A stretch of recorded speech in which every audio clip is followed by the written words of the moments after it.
Part 1. I moved into the apartment on a Tuesday. Not because of anything symbolic, just because it was cheaper midweek. The movers were late, the rain was early, and my patience was non-existent. The place was small. Welcome to the AI Room. One bedroom, one bathroom, and a kitchen that whispered of decades gone by.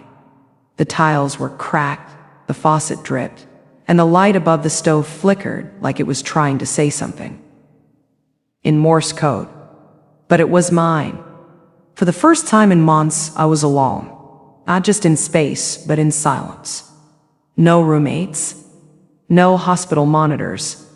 No echoes of other people's grief bleeding into mine. Just me and the apartment. The previous tenant had left in a hurry, or so the landlord said. Didn't even finish packing, he shrugged. Left half her stuff behind. Creepy if you ask me. I didn't ask. The boxes were mostly empty, save for a few mismatched cups and a single notebook shoved behind a broken drawer in the kitchen. The pages were yellowed, the ink smeared, but something about it felt intentional. There were no dates, no names, just instructions. Phone for memory transfer, never stir clockwise. Do not cut if anyone is watching. I laughed at first. It read like something from an old witch's diary, or maybe a joke someone left behind for the next poor soul. Still, I didn't throw it away.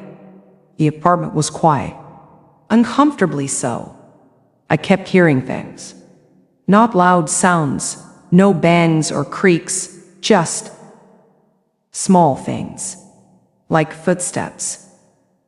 In flour, like whispers. In a pillow, like the air was listening. Maybe I was still healing. That's what the therapist would have said. Transitional paranoia, they called it.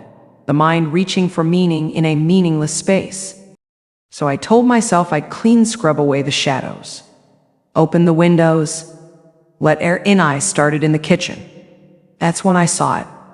The drawer I hadn't noticed before. Tucked beneath the sink, painted shut around the edges, almost like someone didn't want it opened.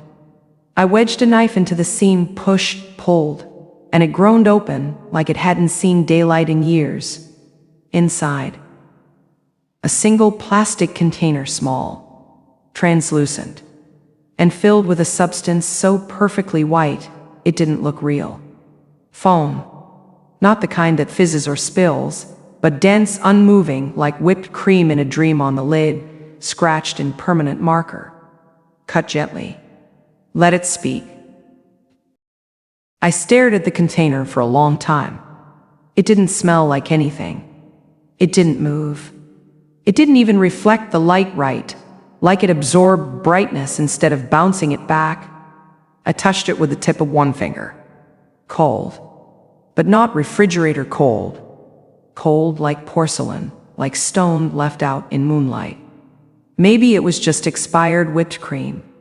Or some weird insulation foam. Maybe it was nothing. Still, I didn't throw it away. That night, I placed the container on the kitchen table, turned off all the lights, and sat with a knife. A normal knife, not ceremonial, not sharpened for rituals. Just a regular, slightly bent butter knife from the mismatched drawer. My hand hesitated above the surface. The air felt still. Too still. I stared at the container for a long time. It didn't smell like anything. It didn't move. It didn't even reflect the light right, like it absorbed brightness instead of bouncing it back. I touched it with the tip of one finger. Cold. But not refrigerator cold. Cold like porcelain, like stone left out in moonlight. Maybe it was just expired whipped cream.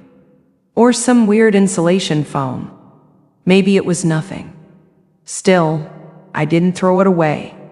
That night, I placed the container on the kitchen table, turned off all the lights, and sat with a knife.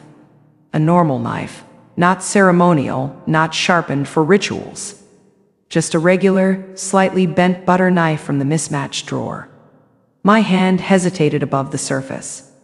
The air felt still. Too still. That night, I decided to sleep with the lights on. But at exactly 3:07 a.m., they flickered. And died. A low creaking echoed from the hallway. I got up slowly, my heart pounding. I opened the bedroom door, and there it was. The mirror was standing in the middle of the hallway. Alone, upright, facing my door. It hadn't been there before. I stepped closer. The glass was dark, almost black, but not reflective. I leaned in and saw nothing. Not my face. Not my outline. Only a tunnel. Endless and shifting. Like it wanted to pull me in. I backed away. Slammed the bedroom door. The next day, I called the landlord. He laughed. The mirror? Yeah. People always complain about it. Old house. You know, weird quirks. When I asked if I could remove it, he replied casually, no. It stays. That night, I started packing my things. I didn't care about the deposit. I just needed to get out. But every time I tried to open the front door, it wouldn't budge. It was like something didn't want me to leave. And in the hallway, the mirror was gone again. This time, I found it in the kitchen, standing there, waiting. That night, I refused to sleep. I sat on the couch, all the lights on, every mirror covered, except one, the hallway mirror. The one I couldn't move, the one that always came back. I watched it. At exactly 3:07 a.m., the air shifted. Not colder, just tighter. Then the lights dimmed. Not out, just enough to cast shadows where there shouldn't be any. And in the mirror, movement. I saw myself, standing. But I wasn't moving. The reflection tilted its head, raised its hand, waved. I didn't move. It smiled. Then, slowly, it stepped forward and vanished from the glass. That's when I heard footsteps. Inside the apartment. I turned. No one. But I could feel it. A presence. Like breath on my neck. The sound came again. Footsteps. Soft, deliberate, but I couldn't tell where from. Then, a whisper. Lena. Not from the mirror. From behind me. I ran to the door. Tried the knob. Locked. Jammed. No movement. Something brushed my shoulder, cold and sharp like ice. I screamed. Then, silence. When I turned, the mirror was right behind me. Closer than ever. And in its surface, I saw not a reflection, but a rune. A different rune.